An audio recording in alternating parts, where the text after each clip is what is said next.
E aí, família, vamos lá? Tá na hora do vídeo, 3 materinhas e uma atualização para você ficar bem ciente do que está acontecendo no Japão, tá? Pauta do vídeo. O governo japonês está querendo inundar o mercado com arroz.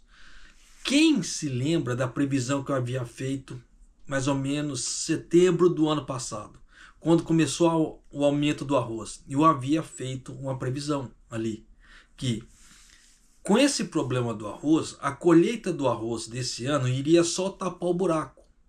Só que esse buraco ia ser tapado do ano anterior. Então iria faltar arroz esse ano também? Iria. Com certeza ia faltar arroz. E nisso o que ia acontecer? O preço do arroz ia continuar subindo. Então o que o governo japonês está querendo fazer? Ele está querendo pegar arroz do estoque dele, jogar no mercado para diminuir o preço do arroz. Então você vê que bate com a previsão que eu havia feito o ano passado. Olha só, então tem essa matéria aqui. Falência de clínicas odontológicas no Japão. Tá batendo, como é que se fala assim, lá em cima. Então tá falindo muitos dentistas, clínicas odontológicas aqui no Japão. E proposta orçamentária para 2025, para o ano fiscal de 2025. Japonês, mas por que você está trazendo isso? Porque essa proposta ela é muito grande, o orçamento. Então, porque grande provavelmente ela vai pegar 1/4 do PIB. É muita coisa. Então já dá para você ter uma ideia que é muito gasto. Tá? Então nós temos que tomar cuidado com isso sim. Por que disso? Dependendo da situação, a parte da previdência vai ficar cada vez mais apertada. Tá? Então tome cuidado com esse tipo de coisa. Por que eu falo esse tipo de coisa? Só para vocês terem ideia como é que a coisa está tão apertada, que o plano para aumentar as pensões no Japão, ele foi adiado. Eu não trouxe essa matéria, mas ele foi adiado para 2029. Então só em 2029 vai se falar em aumento de pensões no Japão. Se o governo não mudar de ideia no meio do caminho, claro. Porque como é que se fala? O povo não está gostando do Shiba. Então aqueles números de suporte ao governo estão caindo cada vez mais. Então é aquilo que eu já tinha falado antes. O Shiba ele entrou muito morno no cargo. Praticamente assim, ele está lá para poder falar que tem alguém. Porque falar que ele está realmente fazendo alguma coisa, batendo alguma coisa, não tá. Você vê a diferença do Trump. O Trump já entrou ali no poder, já metendo os 2 pés na porta e já fazendo e acontecendo. Você vê que ele já deportou um monte de gente para o Brasil. Está deportando um monte de gente para outros locais também. Tá? De acordo com as matérias. Ele já assinou, né, como é que se fala, o decreto ali em relação às criptomoedas. Então fica, como é que se fala, fica atento quem quiser começar a investir em cripto, porque grande provavelmente terá um aumento nas criptos. Eu que não investia, eu comprei alguns bitcoins. Claro, não é bitcoin inteiro, são frações, mas comprei alguns já para deixar em questão de oportunidade. Quem acompanha o canal deve se lembrar que eu sempre falei, eu não aplico em Bitcoin. Eu não uso cripto. Comprei. Por questão de oportunidade. De acordo com, como é que se fala? Que o Trump já assinou ali, como é que se fala assim? Um decreto em relação às criptos também já está se movendo. Então tem muita coisa que está acontecendo na parte americana que o Shiba não chegou nem perto de fazer. Esse é o grande problema. Então você vê que o Japão, tá à deriva. Esse, infelizmente, tá? Então vamos aqui começar, como é que se fala, o vídeo. Atualização. O BOJ ele aumentou a taxa de juros. Houve grande oscilação de mercado? Não houve, porque já estava todo mundo esperando. Tanto que no vídeo anterior eu já havia soltado também. Então isso vai impactar agora? Não. Só que os próximos contratos, novos contratos, serão impactados. O governo sabe que a parte de obrigações que ele vai ter que pagar será mais alta. Sim, ele sabe. Tanto que o Cato ele veio a público já para falar. né? O Katsunobu Kato, que é o ministro ali da parte das finanças, já veio para dar um, como é que se fala, um comunicado. Ele sabe que vai dar problema? Sabe. Ele sabe que eles fizeram isso num time errado? Com certeza, ele sabe que isso foi um time muito errado. Mas vai fazer o quê? É a cabeça doída, né? Então, grande provavelmente o Ishiba deve ter falado, ó, meu, libera a coisa aí. Porque o Boji, ele é atrelado ao governo japonês. Então, se o Ishiba falar assim, não faz nada, ele não faz. É igual o Kishida. O Kishida foi empurrando com a barriga, empurrando com a barriga, empurrando com a barriga até quanto deu. Só que esse tipo de coisa eles deveriam ter feito na época do Kishida, não agora. Que era para segurar o, como é que se fala assim, o câmbio lá embaixo. Mas deixaram subir. Porque o governo japonês está ganhando com investimentos lá fora. E para evitar a ideia da chamada manipulação cambial pelos Estados Unidos, ele tem que fazer alguma coisa. Então ele subiu um pouco. Você viu que foi mínimo, tá? Subiu em 0,25%. Como é que se fala assim? A taxa de juros no Japão. E quem fez financiamento com correção, com contrato em aberto, etc., com direito a correções, esse vai chorar. Quem fez contratos fechados, ó, é assim, vai ser assim a correção e é assim, até o final, como é que se fala assim, do pacote, esse está tranquilo. É igual quem faz, como é que se fala assim, investimentos em, como é que fala, em renda fixa. Aquele que faz em renda fixa, ele sabe que, dependendo do pacote, quando chegar no final do investimento ali, ele vai estar muito abaixo do nível da inflação, na parte de, como é que se fala, do reajuste. Por isso que fundo e renda fixa tem que se tomar muito cuidado. Por mais que seja um pouco mais seguro modo de falar, tá? Porque existem riscos também, só que são menores, são menos voláteis do que o de renda variável. O renda variável, ele tem a, como é que se fala? Ele tem a chance de reajuste muito maior em ficar em relação ao nível da inflação. Por isso que tem que se tomar muito cuidado da onde você pega dicas de investimento. Pelo amor de Deus. Porque tem muita dica de investimento que eu vejo escutando aí, eu faço assim, ó. Oh, meu Deus, toma cuidado. Porque senão muita gente vai perder dinheiro. Me fizeram uma pergunta muito inteligente. Antes de eu começar a falar aqui em relação ao arroz. Me perguntaram assim, japonês, eu sei que você já falou que você não investe no Japão, você investe no Brasil. Porque você não pretende ficar no Japão, não tem certeza, né? Mas ainda assim você poderia investir no Japão. Por que você não o faz? Eu vou enumerar alguns motivos. Se você investe num país que você sabe que você está lendo, você entende que você está lendo, você consegue comunicar, você consegue entender, é muito mais fácil, não é? Porque se você, por exemplo, você está aplicando aqui no Japão, se você não sabe o que você está fazendo, o que você pretende fazer, você vai viver o resto da tua vida atrelado a um corretor. Então você vai ter que passar o resto da tua vida pagando comissões para corretor. Coisa que eu não faço, porque eu não preciso do corretor.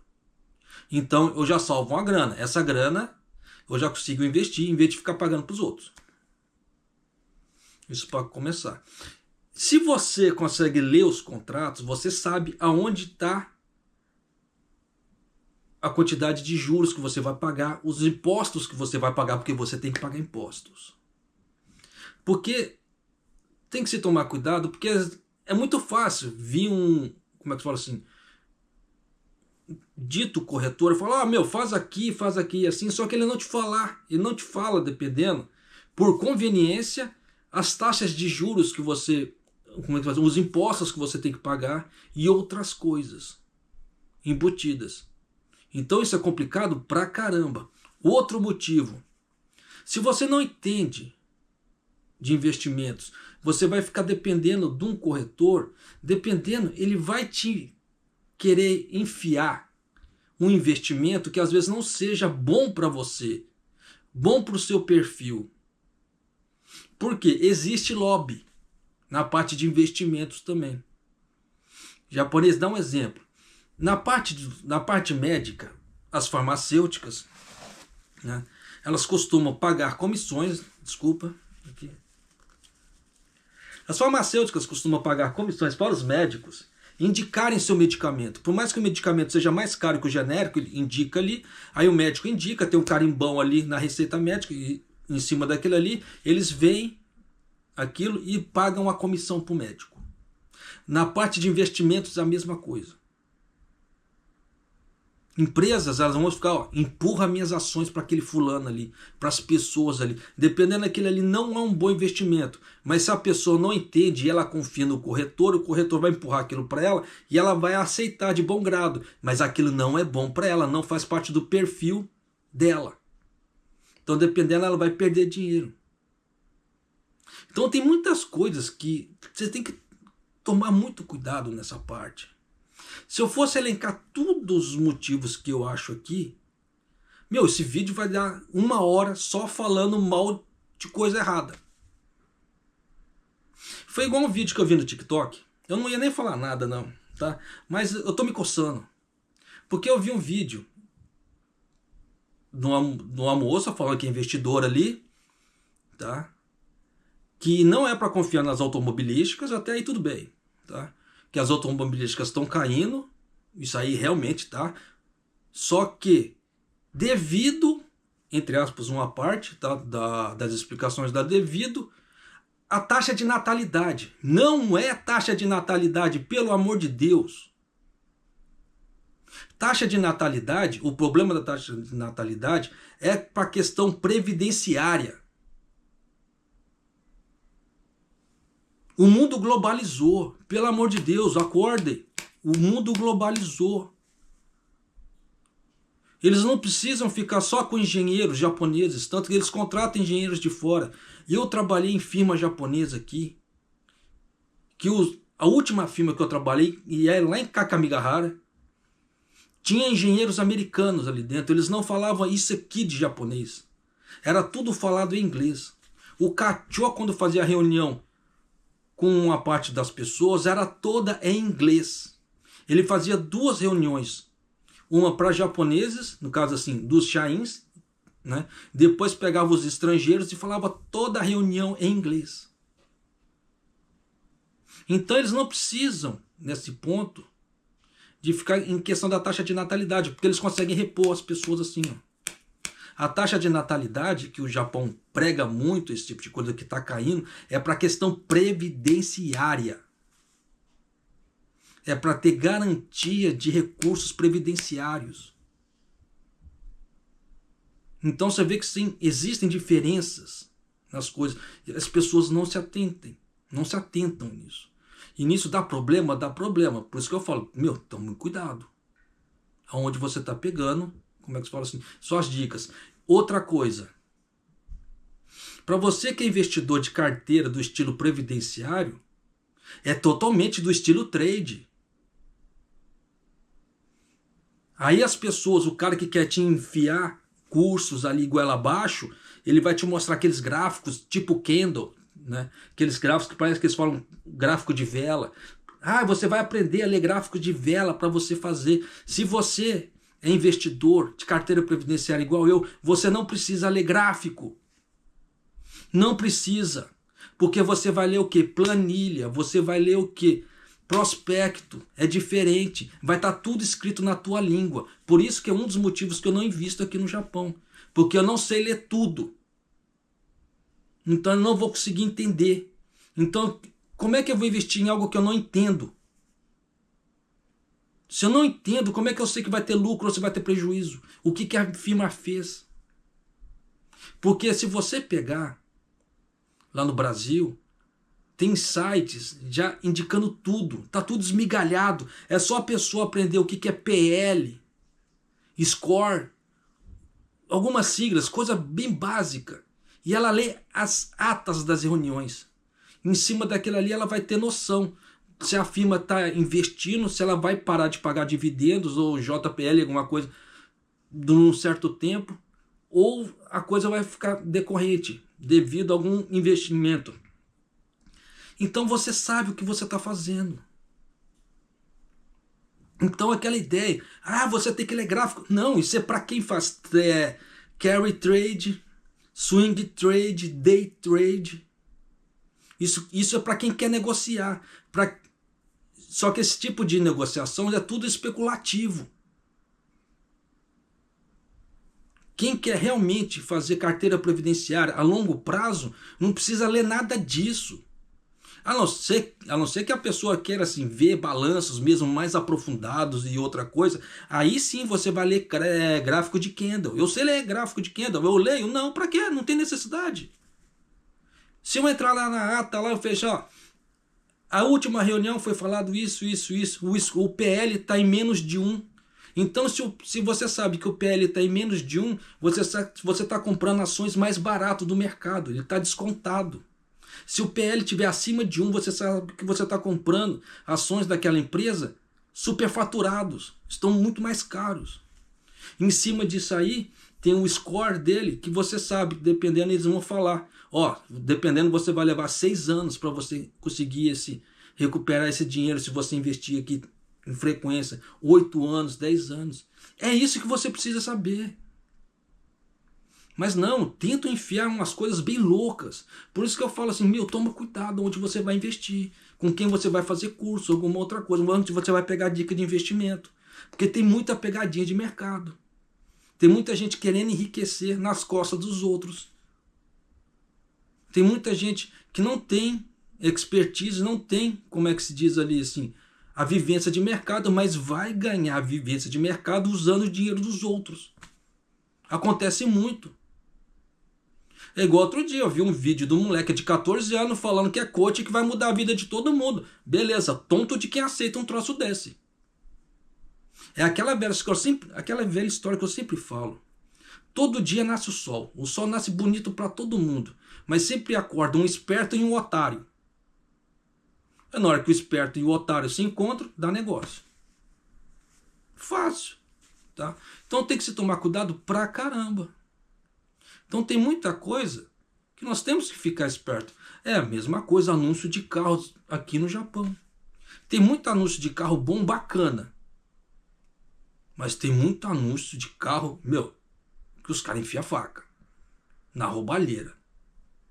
Né? Então tem que se tomar cuidado. E olha que eu vejo isso aqui, e olha que eu não entendo de carro. Mas já dá para ter uma noção. Tá? Então tem muita coisa, nós temos que tomar muito cuidado. Eu sei que dependendo dessa moça que eu tô falando do vídeo dela, ela vai ficar muito brava comigo, Gomena sai, mas não tem nada a ver, tá, nesse ponto.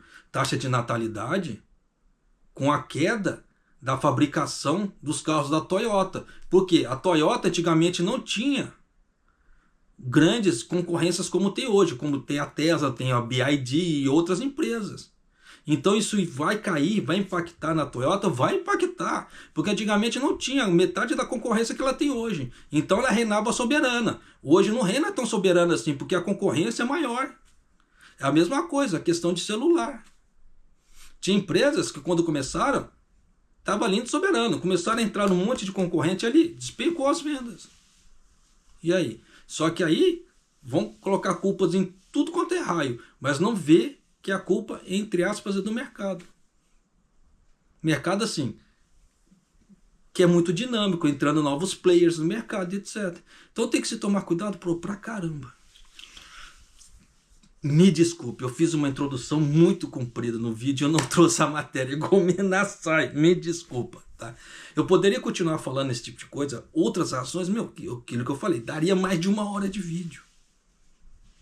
Que eu vejo assim, pessoas dando, entre aspas, assim, desculpas ou tentando convencer as outras pessoas de coisas com razões que não batem no mercado. Usam qualquer ideia de mercado, vamos agregar aquilo ali. Se a pessoa, se ela não tiver noção, ela vai comprar aquela ideia e eu sair como bonito. Não, gente, pelo amor de Deus, tá? Mas vamos aqui, a matéria aqui.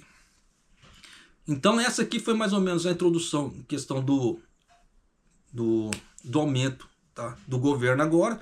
Basicamente não vai impactar muito agora, mas para novos contratos e etc. Ou quem fez contratos em abertos ou parte governacionista que vai ter que pagar mais para frente, vai dar problema. Tá? Mas isso não é para agora. Nós vamos ver também o que vai dar em relação ao Trump. Então vai juntar o Trump com, como é que se fala assim, com taxa de juros, já viu, né? Tanto que o Ueda, ele já especula nova taxa, novo aumento de juros, tá? Aqui no Japão. Para quem não viu ali, tá? O Ueda já se especula isso. Mas para agora, não, com certeza não, tá? Mas de qualquer maneira, vamos seguir em frente ali, tá? Deixa eu só deixar separado um negócio aqui para mim aqui. Então vamos aqui à parte do arroz, tá? Quando deu o problema do arroz aqui no Japão, eu havia feito uma previsão, porque quando deu o problema da falta de arroz, eles tinham que repor aquele arroz de alguma maneira. Então, essa previsão que eu fiz é tudo baseado em sinais, não é nada próximo, não é nada assim, eu sou profeta do caos, nem nada, não. São coisas que tem no mercado, aconteceu no mercado, então isso teria que haver essa reposição de qualquer maneira. Aí o que aconteceu? Houve a falta do arroz, todo mundo deve se lembrar. Aí já veio a ideia da nova colheita. Só que antes da nova colheita, os atacadistas, os restaurantes, as grandes empresas já estavam indo direto no produtor.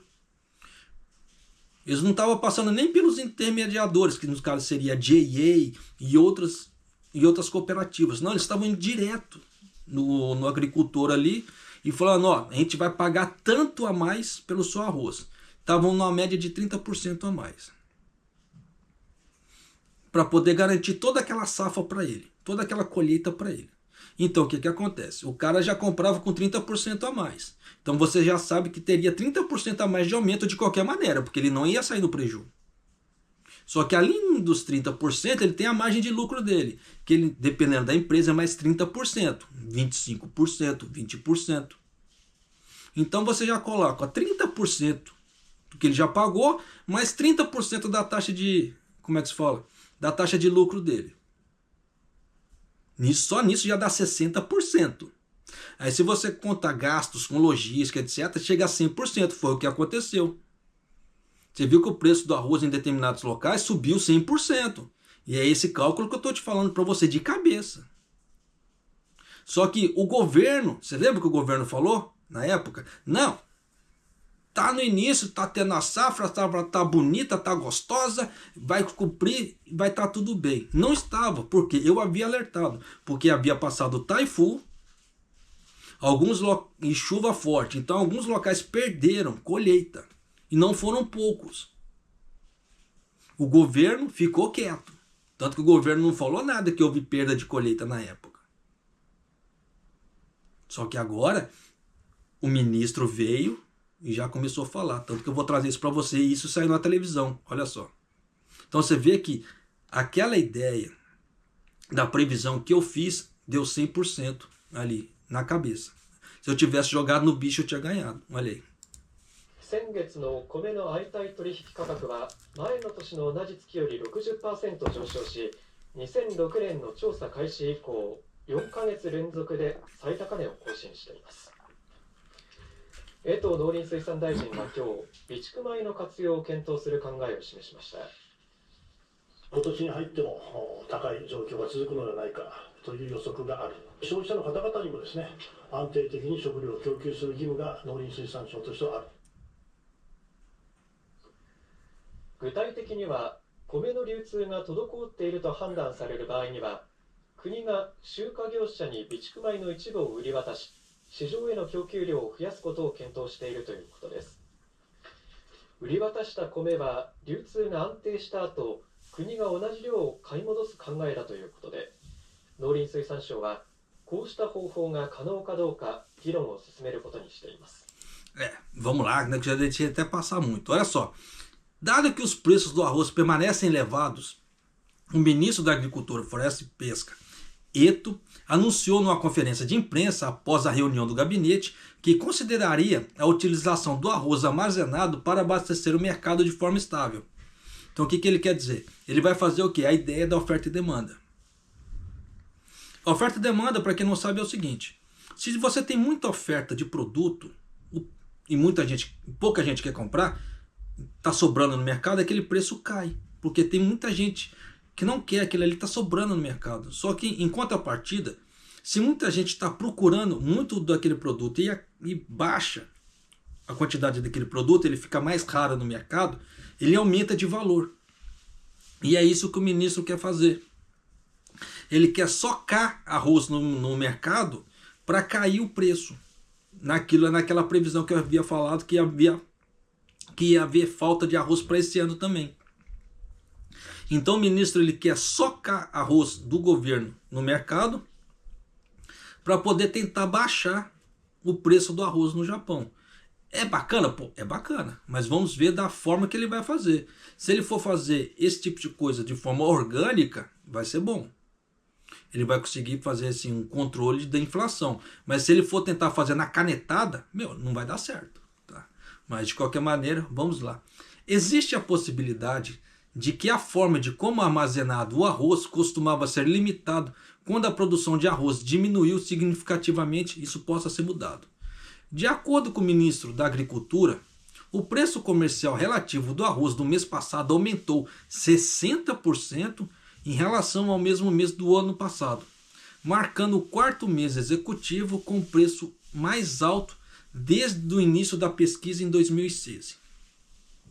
Então já deu para você ter uma ideia, 60%. Então você coloca todos aqueles números que eu coloquei para você, mais 60%. Olha aí. É diferente pra caramba, né? Olha só. A respeito, o ministro da Agricultura, Eto, disse na conferência de imprensa, após a reunião de conselhos de ministros, há previsões de que os preços do arroz continuarão a ser elevados mesmo este ano. Óbvio. Não precisa ser evidente para ver um troço desse. E o ministro da Agricultura, né, que tem uma obrigação de fornecer um fornecimento estável de alimentos, e existe, disse ele, indicando a ideia de considerar o uso do arroz armazenado para garantir um fornecimento estável do arroz. Então o que ele vai fazer? Ele vai pegar o estoque do governo e vai jogar no mercado, para poder tentar segurar essa alta do arroz, ou pelo menos para manter na situação que está, sem ter novos aumentos. Especificamente, se for determinado a distribuição do arroz está atrasada, o governo está considerando vender parte do arroz armazenado aos coletores para aumentar essa quantidade fornecida ao mercado. É aquela velha história, ele vai pegar esse arroz e vai vender para os grandes varejistas, no caso as cooperativas tipo a JA, para inundar o mercado de arroz, para segurar o preço do arroz. Só que vocês sabem que a coisa não funciona assim. Por mais que o governo vai fazer isso, vai ter pessoas que vão continuar aumentando o preço do arroz. Tá? Então, se não houver uma regulamentação muito forte, não vai dar certo. O ministro da Agricultura decidiu prosseguir com essa discussão para ver se tal método é possível. É possível? É possível. Tanto que quando deu aquele problema no Rio Grande do Sul, lá no Brasil, o Brasil tentou fazer isso. Só que o Lula ele queria comprar arroz de fora. Foi nisso que vetaram ele. Porque o próprio mercado ali já falou, nós temos arroz suficiente, para que você vai comprar de fora? Ah, que não sei o que tá. Não, aí não deixaram ele comprar. Não deixaram assim, né? Parece, se eu não estou enganado, parece que um juiz não deixou essa compra ser efetuada. Se eu não estou enganado, se eu estiver errado, escreve nos comentários para mim, porque já faz tempo eu não lembro muito do desfecho disso. Eu acompanhei até um certo tanto. Eu sei que o Lula ali, no caso assim, o governo, ele foi barrado de comprar esse arroz de fora. E o ministro Eto afirmou, se o abandono do arroz continuar, o consumo interno diminuirá, o que também não é bom para os produtores. É óbvio, só que se eles estão querendo socar basicamente turismo no Japão, o consumo de arroz vai continuar aumentando. Isso fora o arroz que está sendo exportado. Por isso que eu falo, falta visão econômica. Oh, meu Deus, dá até desespero. Precisamos ter certeza de que estamos preparados. A utilização das reservas de arroz que o governo armazena de acordo com a lei tem sido limitada aos períodos em que a produção de arroz diminui significativamente, mas existe a possibilidade de que essa situação possa mudar. Só que é aquela velha história. Se você da onde você tira e não repõe, uma hora acaba. Então se ficar ano após ano, dá a colheita, enche os cofres do governo ali, a dispensa do governo com arroz. Aí o governo vai lá e bota de volta no mercado. Isso nunca vai ter fim. Só que se aumentar o número de, como é que se fala assim, turistas e por alguma intervenção divina aumentar a taxa de natalidade no Japão e eles continuarem com essa política agrícola na parte do arroz, vai faltar arroz. De novo. E o governo não vai conseguir repor o estoque. Aí ele vai ter que mudar tudo de novo. Vai ter que mandar o povo parar de plantar trigo, soja, o cacete A4, para plantar arroz para poder voltar as coisas ao normal. Só que nisso, não é da noite para o dia. Leva alguns anos para ser feito. E a Sushi Miwa, especialista-chefe do Instituto de Pesquisa do Japão, que está familiarizado com a distribuição do arroz, disse: essa é uma resposta incomum considerando o papel do arroz armazenado, até certo ponto. Se o movimento desacelerar, realmente, no caso assim, terá que ser liberado. Ele então falou sobre o efeito do uso do arroz armazenado. Isso nos permite restaurar as áreas onde a distribuição é lenta e os preços anormalmente altos em seu estado natural, e evitar que os preços subam ainda mais. Aquela velha história da oferta e demanda que eu acabei de explicar. Para se estabelecer imediatamente, acho que os consumidores poderão sentir os efeitos durante o período de vários meses.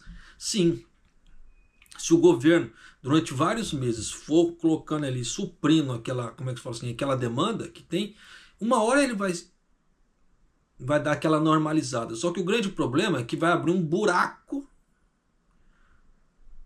nos estoques do governo.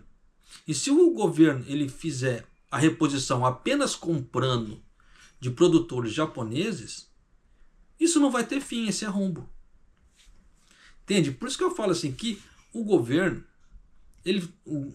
Kishida ele fez umas medidas muito erradas que deram um tiro muito no pé. Porque na época o governo Kishida falou: não, vamos parar de plantar arroz e vamos começar a plantar soja, milho e o cacete A4. Beleza, fizeram. Seguiu. Só que nisso começou a faltar arroz, aí eles colocaram a culpa no sol, que estava muito quente e o sol queimou todas as plantações. Mas a culpa nunca é do governo. É sempre do sol. Já deu para você entender, né? Então quem acompanha a parte geopolítica do Japão viu muita coisa errada. E essas coisas erradas estão mudando? Não. Esse é o grande problema. Entrou o Ishiba, mudou alguma coisa? Não. Continua a mesma porqueira. Então só trocou 6 por meia dúzia. Esse é o grande problema. Na época, eu estava tão esperançoso deles tirarem esse partido atual que está no poder ali para colocar algum outro. Podia ser um partido pequeno, não havia problema. Mas era sangue novo. Sangue novo no poder, ele tem aquela gana de poder, então ele quer mostrar serviço. O cara que já está lá há muito tempo, o partido já está lá há muito tempo, ele está acostumado com aquilo. Então ele não vai fazer grandes esforços, porque ele sabe que com chavos ele consegue levar todo mundo na barriga. Aí vem a público e fala: me desculpe, me perdoem, que não sei o quê. E a vida continua. Continua fazendo cagada. E esse é o grande problema, não muda.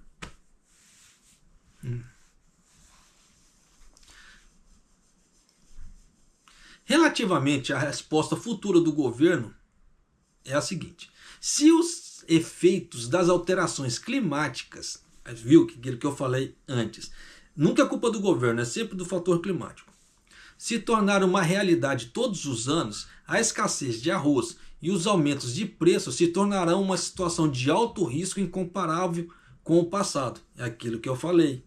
Sempre vai ter o buraco na dispensa do governo, que ele vai pegar, ele vai repor no mercado, aí vem a nova safra, ele compra, daqui a pouco ele tem que repor de novo, e fica esse ciclo sem fim. Aí vai colocar aqui a culpa na parte do clima, foi o que eu acabei de explicar antes. Olha que doideira. Então olha só, continuando aqui. Tomar a consciência de que o preço subir até um determinado nível, existe a possibilidade de soltar o arroz armazenado. A lei deve ser alterada o mais rapidamente possível do ponto de vista da segurança alimentar. Sim, porque eles próprios fizeram a mudança na lei. Esse é o grande problema. Então já dá, né, para vocês terem uma ideia. Olha só, o que é a parte da lei, né, do arroz armazenado? Para a questão de conhecimento agora. O país está armazenando arroz legalmente caso a produção de arroz diminua significativamente. Essa situação foi desencadeada por uma escassez de arroz em 1993, quando a Lei Alimentar, recentemente promulgada, estipulou que o governo deve manter uma quantidade necessária de estoque caso de escassez de arroz. A quantidade adequada de arroz armazenada é fixada em cerca de 1 milhão de toneladas, a fim de fazer face à grave quebra nas colheitas que pode ocorrer uma vez a cada 10 anos, ou em 2 anos consecutivos de quebra na colheita. Isso representa aproximadamente 1/7 da procura anual de arroz alimentar básico. E em julho do ano passado, 910 mil toneladas foram armazenadas. Então você vê que não tem 1 milhão. Tá. O governo compra cerca de 200 mil toneladas todos os anos para armazenar através de licitação aberta. E no sistema atual, se for utilizado durante 5 anos, né, se não for utilizado, ele é vendido como ração para gado. Desde que esse sistema foi introduzido em 2011, não houve nenhum caso de liberação de arroz armazenado devido à escassez de arroz para a liberação básica.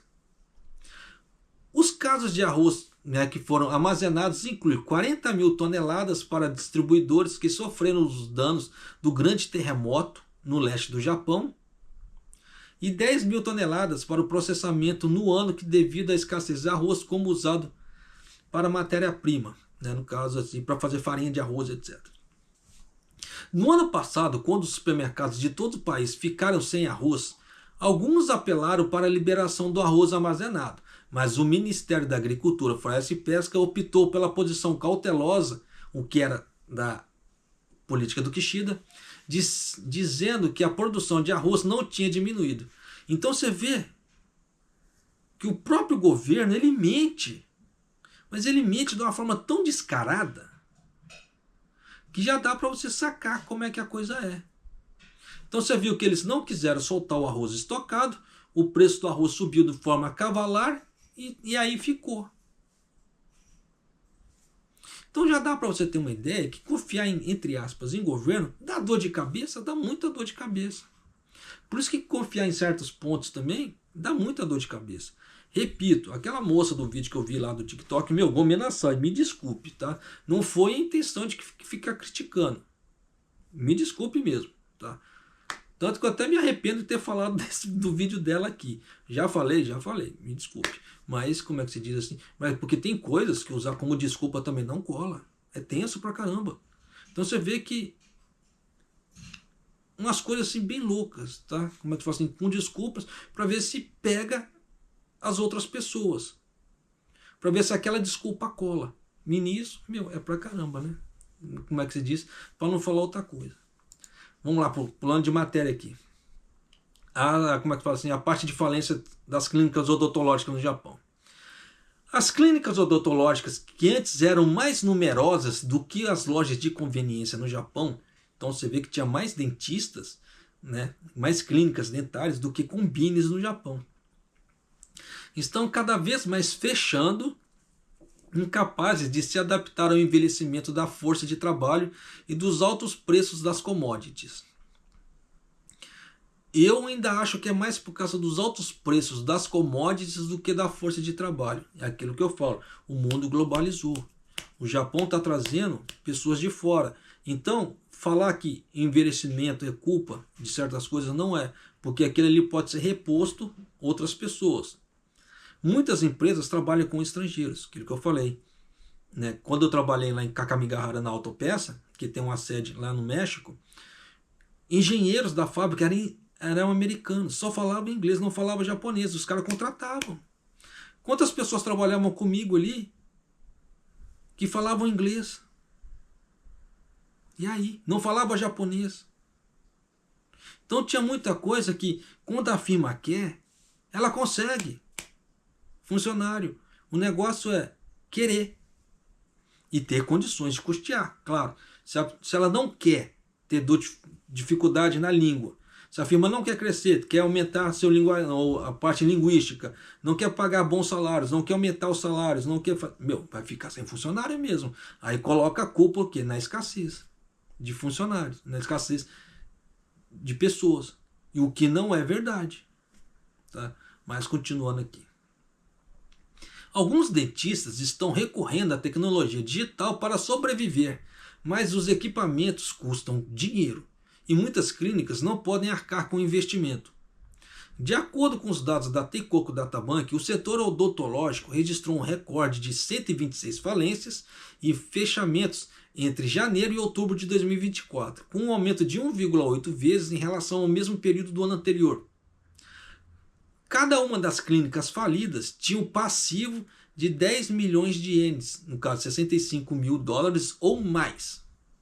Para quem não entende quando fala passivo, vamos colocar no linguajar fácil. Claro que ele vai muito além disso. Só que de forma resumida é ativo, tudo aquilo que te dá dinheiro. Que vai te dar dinheiro. O seu dinheiro vai fazer crescer. Passivo é tudo aquilo que vai tirar dinheiro de você. Igual, por exemplo, eu vejo muita gente falando, eu vou comprar uma casa no Japão porque eu vou fazer para investimento. Isso não é um ativo, gente. Isso é um passivo. Porque eu vou dar um exemplo. Se você comprou a casa e você alugou aquela casa está entrando dinheiro para você. Então isso é um ativo. Mas se você comprou uma casa financiada, está morando naquela casa, achando que a valorização daquela casa vai ser um ativo, não. Ela é um passivo, porque você está gastando dinheiro com aquilo. E não está entrando dinheiro nenhum para você. E lembre-se, no Japão, as casas eles têm mais depreciação do que no Brasil. Você vê que no Brasil, casa velha despencando vale muito. No Japão, quanto mais velha a casa, menos ela vale. Então, aquilo, a ideia de depreciação no Japão, aqui isso vale à risca, diferentemente do Brasil. Por isso que você comprar uma casa no Japão falando que é para fim de investimento, e se você não colocar aquela casa para alugar, ela não é um investimento, ela é um passivo. E nisso ela tira seu dinheiro. Por que você acha que tem muitas falências pessoais aqui no Japão, e não são poucas, envolvendo casa própria, que a pessoa compra a casa própria ali achando que ela está fazendo um bom investimento e não é. Porque falta planejamento financeiro. Já cansei de explicar sobre esse tipo de planejamento financeiro, eu não vou explicar nesse vídeo. Tá? Mas acontece pra caramba. Né? Você vê que eu estou dando uma aula aqui até bacana, né? Então se você não é inscrito no canal e está gostando como é que se fala assim, do vídeo, se inscreva no vídeo, né? Se inscreva no canal, se inscrever no vídeo é bom, né? Se inscreva no canal, deixa seu like e clique no sininho ali para receber as notificações de vídeo aqui do canal. Tá, e vamos continuar. Muitos consultores odontológicos citaram a idade avançada de seus operadores como motivo para fechamento. Então você vê que os donos das clínicas estão pegando idade e eles não designam um novo sucessor. Então simplesmente vai lá, tem que fechar. Né? A idade média dos operadores das clínicas que fecharam em 2024 eram de 69,3. Então no caso quase 70 anos. Né? Cada dono das clínicas ali. Estatísticas do Ministério da Saúde mostram que 33 mil técnicos de prótese dentária estavam disponíveis em todo o país para confeccionar coroas dentárias de prata e realizar outros trabalhos odontológicos no final de 2022, com uma queda de 5% em relação a 2020. Então, dependendo da situação, você vê que só ladeira abaixo. 54% dos técnicos de prótese dentária ativos têm mais de 50 anos. Tem 50 anos ou mais. Outro problema que assola as clínicas odontológicas é o aumento no preço das ligas e outros materiais usados para o tratamento dentário. Eu vou trazer, no final da matéria, eu vou trazer para você os valores. É absurdo. Mas vamos lá. As perdas de renda ocorrem em um momento em que as clínicas odontológicas buscam comprar e usar tecnologias mais avançadas disponíveis para conquistar novos pacientes. A lacuna provavelmente aumentará ainda mais rápido entre os operadores bem-sucedidos, que podem oferecer opções terapêuticas de alto valor agregado por meio de investimentos de capital e outros meios. E clínicas serão forçadas a fechar por uma série de razões, incluindo o envelhecimento dos funcionários, disse Daisuke Idima, representante do Teikoku Databank, tá? A empresa que fez ali a pesquisa. É aquela velha história. O funcionário está envelhecendo, você pode trocar o funcionário. Você não precisa ficar com o funcionário até o fim da firma. Só que, se o dono da clínica também não quiser trocar, aí é questão de quê? Mentalidade. Ó, só para você ter uma ideia, ó, colocar uma coroa aqui, aí eles estão, tem, como é que se fala assim, né? Yutaka Takabe, diretor da clínica, enfatizou a supremacia da tecnologia de sistema. No caso assim, quando ele fala supremacia, é a tecnologia de ponta ali, tá? Na parte do dentista. Olha os preços aqui que ele cobra. Takabe diz que colocar uma coroa em um dente da frente custa ao paciente 140 mil ienes a 180 mil ienes. Uma coroa de 140 mil a 180 mil. Então, dependendo, isso é muito mais que o salário de uma pessoa de um mês. Então, dependendo se a pessoa não tiver uma grana ali, ou a clínica não recebe, como é que se fala,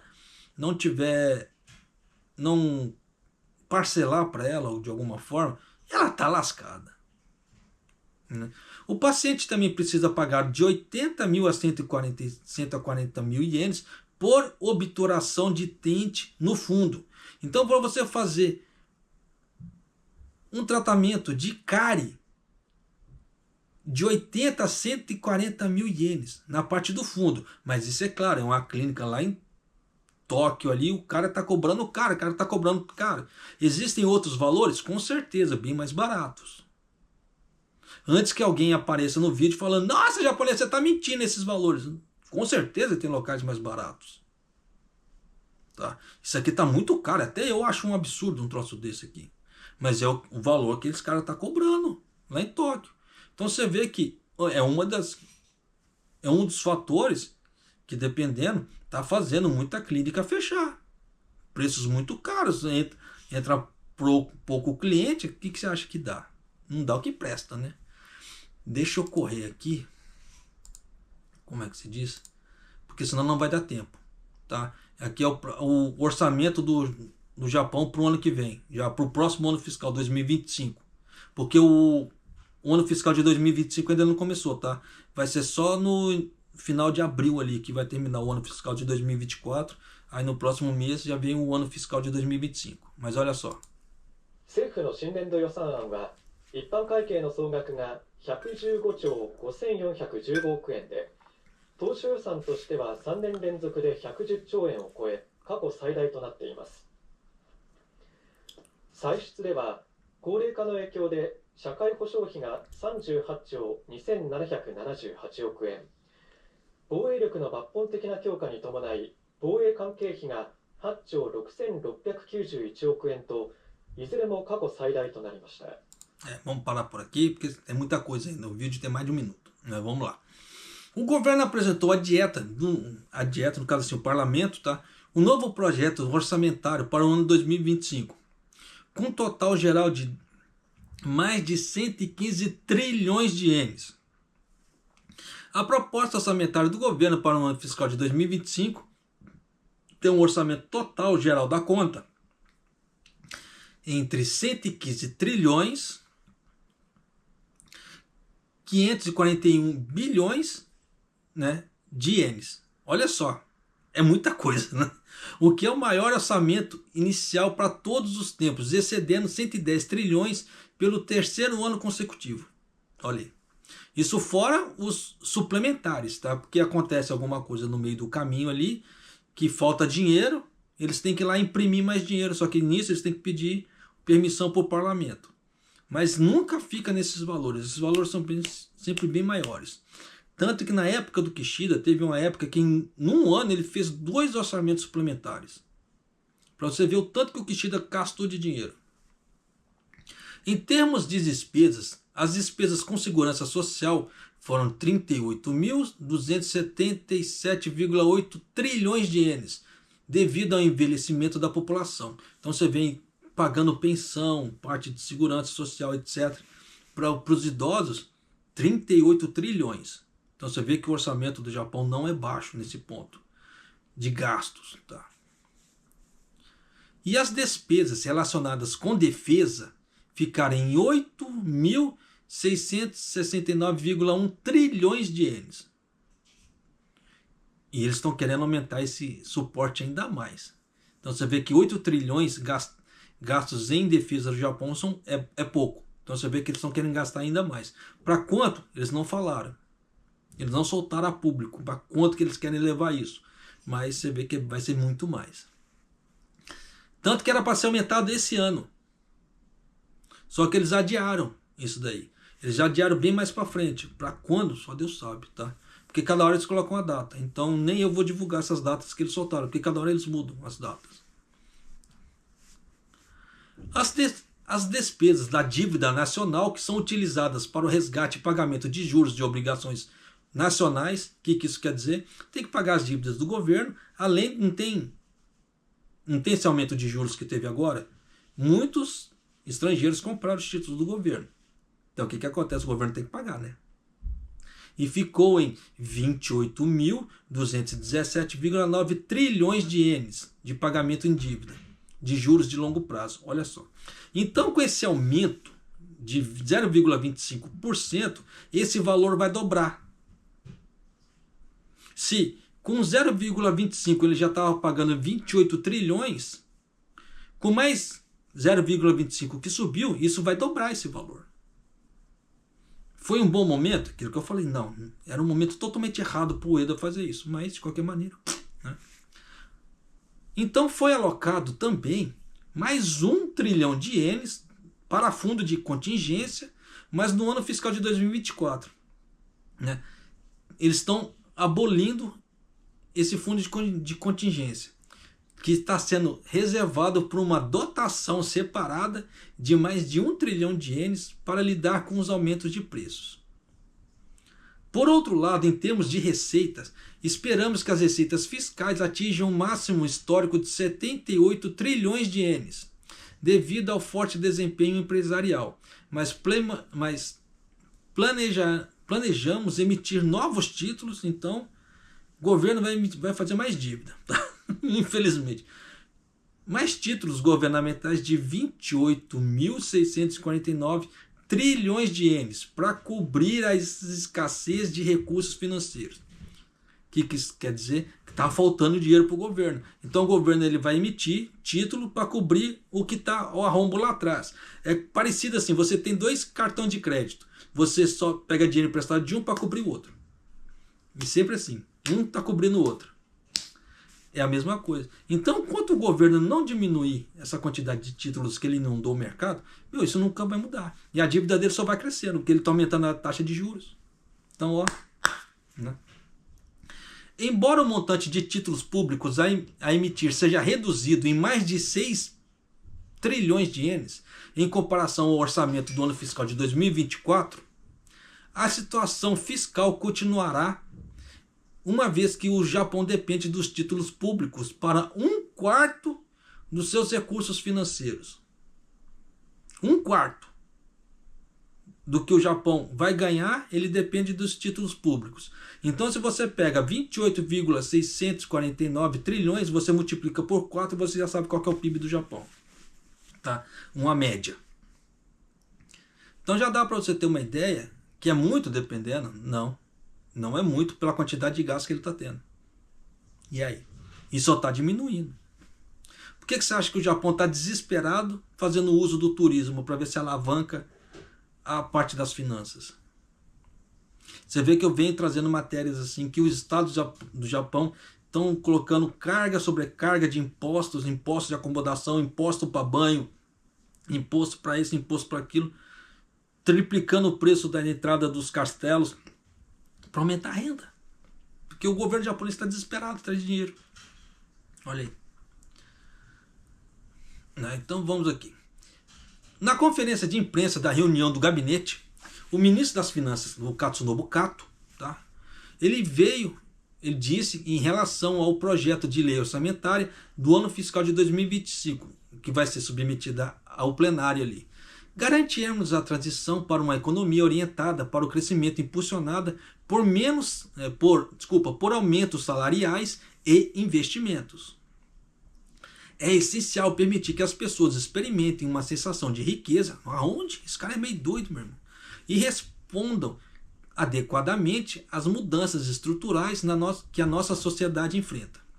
Além disso, Kato disse, ao liberar o orçamento, é importante tentar construir o consenso entre as linhas partidárias. Para obter o máximo de apoio possível, discutiremos a cada medida incluída no projeto de lei orçamentária, incluindo o papel que terá impacto na economia e na sociedade do Japão.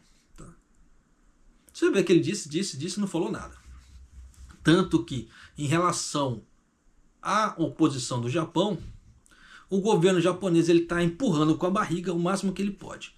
Então ele adia certas discussões ou empurra certos resultados com o partido da oposição, e nisso o tempo está passando e o partido da oposição não tem nada concreto para apresentar. E está chegando novas eleições esse ano. E se o partido da oposição não mostrar resultado, eles vão perder cadeira para essa nova, como é que se fala assim, eleição, e o partido no poder ali do Ishiba vai ganhar novas cadeiras. Então você vê que o partido do Ishiba ele está tocando a oposição com a barriga, e a oposição tão besta está cedendo. E não tem nada concreto. Isso é tenso pra caramba. É o limite do quê? Da burrice. Mas vida que se segue também, tá? Quase 1 hora de vídeo, faz 57 minutos de vídeo. Então espero que essas informações te ajudem de alguma maneira, e mais uma vez, tá? A moça lá do vídeo lá que eu acabei citando aqui, me desculpe mais uma vez de ter usado seu vídeo como exemplo, tá? Mas eu também não achei legal realmente esse exemplo que ele deu. Ficou bem esdrúxulo, tá? Como é que se fala assim? Querer culpar a queda da fabricação dos carros da Toyota pela falta da taxa de natalidade no Japão. Isso não tem nada a ver. Isso é problema de commodities e outros fatores. Não é falta na taxa de natalidade no Japão. Mas realmente, Gomen Nasai. E se você não é inscrito no canal, por favor, se inscreva no canal, deixa seu like e clique no sininho para receber as notificações de vídeo aqui do canal. E espero que essas informações te ajudem a você tomar suas decisões daqui para frente em relação ao que você vai fazer a Japão. Tá? Porque suas decisões de agora vão impactar lá na frente, principalmente do que você fizer agora de gastos ou economias e investimentos vão determinar uma boa aposentadoria para você ou não aqui no Japão. Tá certo? E eu vou ficando por aqui e Maido!